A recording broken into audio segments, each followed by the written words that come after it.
Hello everyone and welcome to the Sako Masterclass video. We are doing a revised collection of Sako Masterclass videos because the old ones we had were outdated because there are new changes since the fix, okay? And they're really important to know. Now for those of you who don't know and just joined the channel, I pretty much started doing YouTube content from my Sako videos. That's literally how I started my YouTube channel. The reason why we are learning this Sako video game because there are some changes you have to know if you are going to start using the Sako. Alright, so why learn the Sako? Well, the Sako, I believe, is meta now. Why? Because the Magnum got nerfed to oblivion. There really isn't a lot of good peak poke guns right now. The Sako, I believe, has a niche, at least for my own personal play, and with certain builds, okay? First off, the Sako is really only used for the head peek. Okay, what does that mean? You really should only be using the Sako for that. A quick head peek, in, up, poke, and down. Okay, that is the whole purpose of this gun.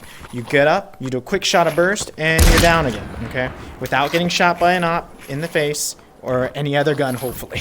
So up, down, fire, and back. I wouldn't, for example, stand here and tell you duel someone who has like an assault rifle and sit here and try and Sako duel them. No, not what this gun is meant for, okay? This gun got a slight damage increase per rarity, but it doesn't make it so that you can use this gun solely by itself, okay? You are essentially always going to have to couple this gun with some kind of spray weapon now. So you pretty much cannot use this in a two-weapon build anymore, which sucks. Half a year ago you could. Now I firmly believe that you're going to have to use this plus a spray weapon and a close-range weapon, okay? And so it's not what it used to be, the Sako, but it's still awesome, and I'm going to be using it. I'm going to be training every day with this. That's why I'm doing this video. What changed since this latest patch? First off, and I just noticed this today, when I shoot the gun, watch the dot, okay? I'm gonna do it one more time. Okay, that one went up, down here, and a little bit back to the center. What am I trying to tell you? Every time you fire it, they added a randomness nerf to the aim down sight. Okay? That means that as soon as you fire it, that one went up this way, down to the left, and then horizontal to the right. So there's this up, down, like tilt, and then massive randomness where that last random move can go here, here, here. It can go all around the target, okay? So that's going to change how we fire this weapon. But not only that, there's a second nerf to this weapon since 6 months ago when this weapon was king. What does that? Well, you cannot fire too fast because they also programmed randomness into how fast you shoot, or it feels like randomness, okay? So, I will demonstrate. Again. Did you see those last 3 shots up there? They landed all the way over here, okay? They programmed in this crazy recoil where if you're shooting too fast, you're going to get this massive recoil difference here that may or may not be random, but it's just not worth learning how to compensate to shoot it that fast. Okay, see that? That was faster though. Let's try it on a smaller target so you can... Do you see that? Some of those went all the way over there, and I should be able to get it at least close there with precision. Okay, what does that mean? You can't shoot this gun too fast, and that doesn't nerf Quest 2 players that much, because there was kind of a cap speed that you could shoot this gun on the Quest 2 because of the indented grip button. You kind of had to wait for the button to release, but on a Valve Index where it's pressure sensitive, I can do it really fast, okay, and so I could shoot faster on the Valve Index versus the Quest 2.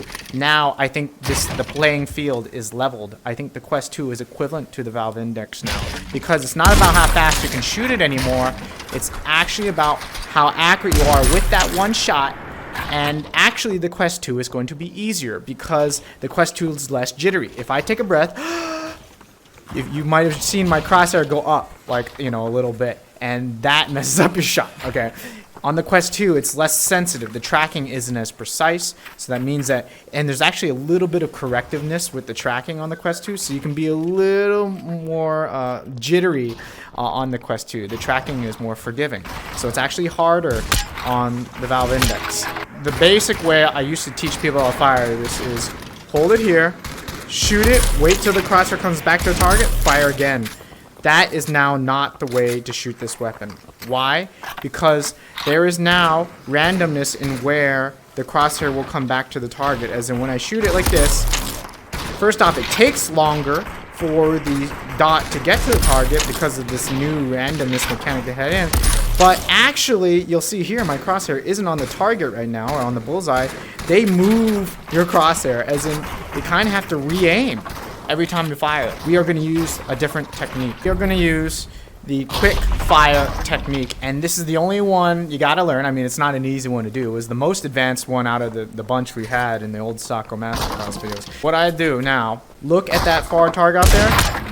I didn't even cognitively register the SOT date on there. I just know from shooting this goddamn gun so many times, I need to hold the gun here, and it's going to hit the target and fire. So if I'm firing here, I know it's going to hit that target. And so if something's moving, I have to predict where it's going to be.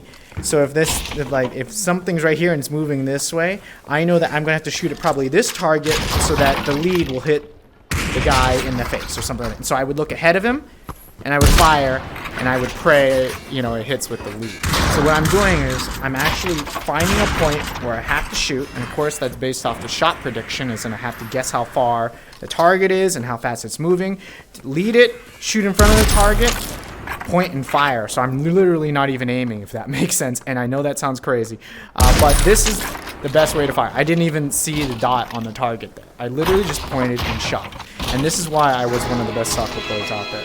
But it's not easy to get there, okay? And I haven't done this I used to do this every day, and so I could do it a lot better than I'm doing now. This is the only technique you have to learn how to fire the Sako, okay? And we're going to start very slow. You're going to look at your target. You're going to do this oval motion. Okay, see this kind of circular motion you're going to do with this right hand? There's no point waiting for the dot to come back to the target anymore because they added this randomness mechanic into the dot. You can actually shoot faster than the dot will catch on to the target. So you're literally just going to forget where the dot is every time, find the target again. Okay, and this is the actual drill. You're going to take it very slow. Doesn't matter if you miss some. And you're just going to focus on your target. I'm like trying not to blink even. And I'm moving in a circle until the dot gets to the target. You cognitively recognize the dot on target and you fire. Okay, and you're going to start very slow. You can go this slow at first. Okay, and you're just going to start that slow. And this is actually good for me to do. And you're going to slowly pick up speed. Okay. Notice I'm going a little bit faster. Be happy with your precision. This is much more sensitive on the valve index than it is on the Quest. Start slow. Find the target. Big circles for now. You can go really big. Find the target. Fire. And you're just going to do this for thousands of rounds. You are going to get familiar with how you have to point the weapon to get a headshot. And I can switch up the targets now. Switch it up. Look at different targets. Keep the same pace. I'm not even looking at the crosshair. I'm just looking at the target. When you feel comfortable and confident, you up the speed. So just go slow, and I'll slow it down maybe so you can see what I'm doing a little bit better. And make sure I'm facing the camera here. Go slow. I'm doing small circular motions, or you can do big ones. The reason why the big motions is a good idea to do is because a lot of time you're flying around, switching weapons, and then sometimes you have to point, you have to bring it in while you're flying, point, and shoot, like that. I would start with just medium-sized circles to just finding the target every time. And doing this is probably not even that easy. You might not be able to go that speed. It might take you a while just to get to this speed, okay? But then, over time, you're going to speed it up, okay? And that is the drill. I guarantee you, if you get 2 boxes of ammo, and you do what I'm doing here, every day, that by 3 weeks or 2 weeks, every day, 2 to 3 weeks, you will be able to start ripping these shots, okay? Without even thinking about it. Like, I don't have time in game to go, you know, line up the shot a lot of time. Okay, I gotta get this shot on the head right there. Like, yes, there are times you're gonna be able to do that, but most of the time you gotta point and quick and shoot, right? And look at that, like I'm way off. Like, I used to be able to do this way better. Like, you gotta get to the point where things are happening so fast, and you choose a target. Okay, he's walking over here. He's walking about this fast. I need to shoot there. I shoot there, and hopefully it hits them with the shot. Right? You have to use the shot too. Unfortunately, the Sako does not really have a very fast bullet travel time. Okay, so that means you're going to have to lead the target pretty good. As in, you have to shoot ahead of your target a little bit. If your target is moving that way, you're probably going to have to, and I'm aiming at that guy all the way down here, I'm probably going to have to fire all the way over here to hit him, okay? And the problem with that is the Sako is not really effective for long range, okay? What does that mean? This is not really a fine point snipe, okay? While you're shooting this, what you're going to have to do is find your dominant eye, okay? If you don't know how to find your dominant eye, Google that shit. And you're going to hold the scope in front of your dominant eye, okay? You're always holding in front of your dominant eye. You don't have to hold it like this. You cut your body in half. You should be holding on the side of your dominant eye. Fine point number 2, the reload. The best way to reload now is to point, fire, grab with your left, and then at the same time you're going to move your left and your right away from each other into the oval pattern towards firing again.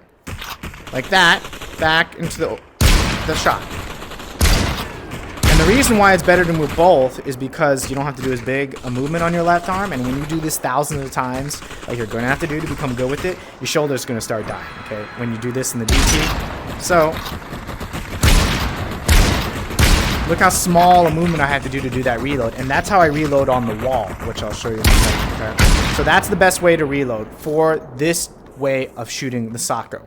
The other way I used to teach people how to reload is just look down sight and just pull back or up while you're firing, but since you have this weird randomness when you're looking down sight, it's honestly better just to learn the oval, master the oval. The peek is the main reason why you are going to use this gun. What you're going to do is you're going to stand here, grab the wall, hold your gun here, look up till your gun's clear the wall, you got your sight on target, fire, look back down. Okay, so fire, reload, again.